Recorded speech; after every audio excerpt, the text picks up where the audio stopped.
So my 8-way story is over the paint not being checked before we drove all the way to Walmart and then to the customer's place or the customer's Airbnb to do touch-up paint.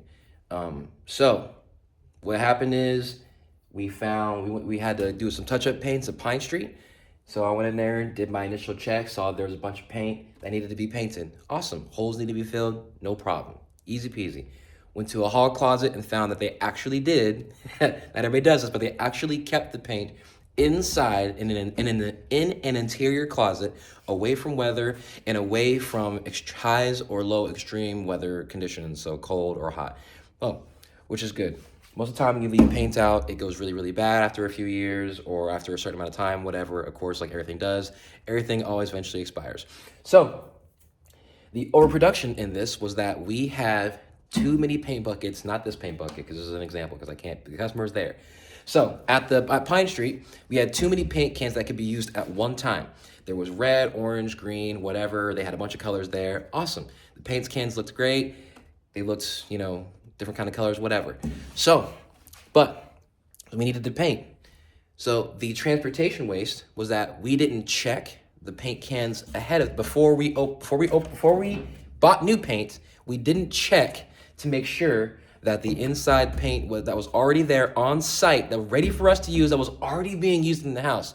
We didn't do our due diligence to check and make sure that it could still be used in the house. So that led to an inventory waste, meaning because we added paint to our inventory, or we were going to add more paint to our already vast inventory of paint.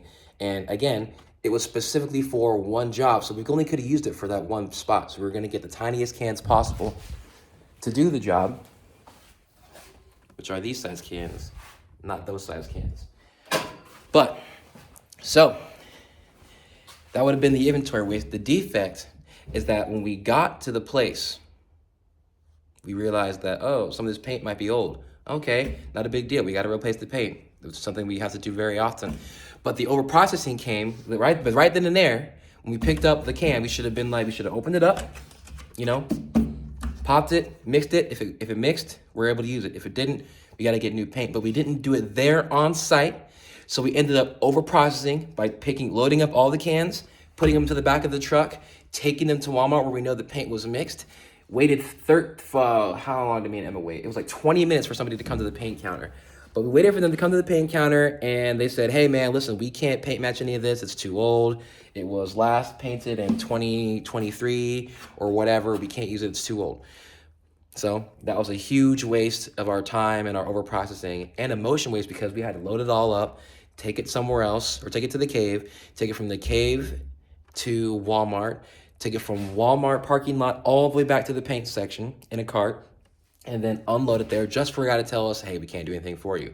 Then we had to do that whole process in reverse and go back to the car. But when we got to the car, I was like, hey, we should just check this. And so we checked it, and just to find out that the paint was good still, because it was kept in an interior closet away from weather conditions, hot or cold, extreme. The paint was still good, which is doesn't happen very often. So we wasted a bunch of motion. We waited half the day just to find out that we could have been painting this whole time. So the whole time we were doing the waiting and the overprocessing, the paint could have been done and drying already.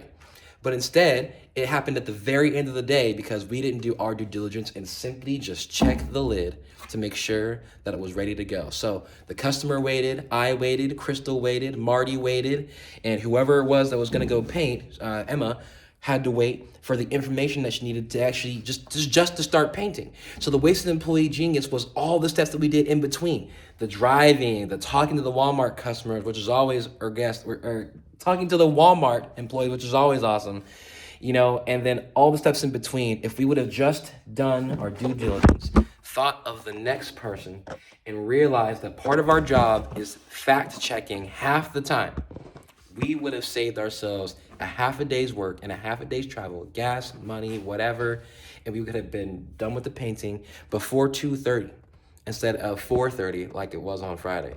So that's my 8-way story, guys.